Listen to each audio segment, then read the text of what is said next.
નમસ્કાર, આપ જોઈ રહ્યા છો બદલાવ ન્યૂઝ।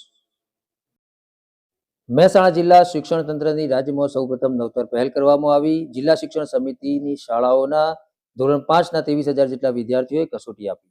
મહેસાણા જિલ્લા શિક્ષણ સમિતિ અને સમગ્ર શિક્ષા મહેસાણા દ્વારા ધોરણ 5ના વિદ્યાર્થીઓની અધ્યયન નિષ્પત્તિ આધારિત કસોટી લેવામાં આવી। 120 ગુણની આ કસોટી વિદ્યાર્થીઓની બૌદ્ધિક ક્ષમતા તેમજ શૈક્ષણિક વિષયોમાં સજ્જતા વધે તેવા આશયથી લેવામાં આવી છે। મહેસાણા જિલ્લાના શિક્ષણ સમિતિના પૂર્વ ચેરમેન મનુભાઈ ચોકસી દ્વારા તમામ કસોટીના પ્રશ્નપત્રોના છાપકામનો ખર્ચ ઉઠાવવામાં આવ્યો હતો। આ કસોટી માટે જિલ્લા શિક્ષણ સમિતિ તંત્ર દ્વારા શાળાઓના પ્રશ્નપત્રો અગાઉથી મોકલી આપવામાં આવ્યા હતા। આ કસોટીના પરિણામના આધારે વિદ્યાર્થીઓની કચાશ દૂર કરવા પ્રયાસ થશે। સરકાર દ્વારા યોજાતી વિવિધ પરીક્ષાઓની તૈયારી અને પરિણામ માટે બાળકોને લાભ થશે।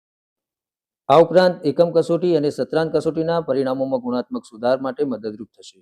કસોટી લેવાનો મુખ્ય હેતુ વિદ્યાર્થીઓના લર્નિંગ આઉટકમ આધારિત અધ્યયનને ચકાસી વિદ્યાર્થીના જ્ઞાનમાં સુધારો કરવાનો છે।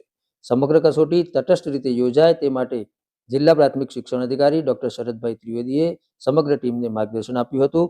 સમગ્ર જિલ્લામાં આ નવતર પ્રયોગથી બાળકોની સજ્જતામાં એક નવો સુધારો જોવા મળશે।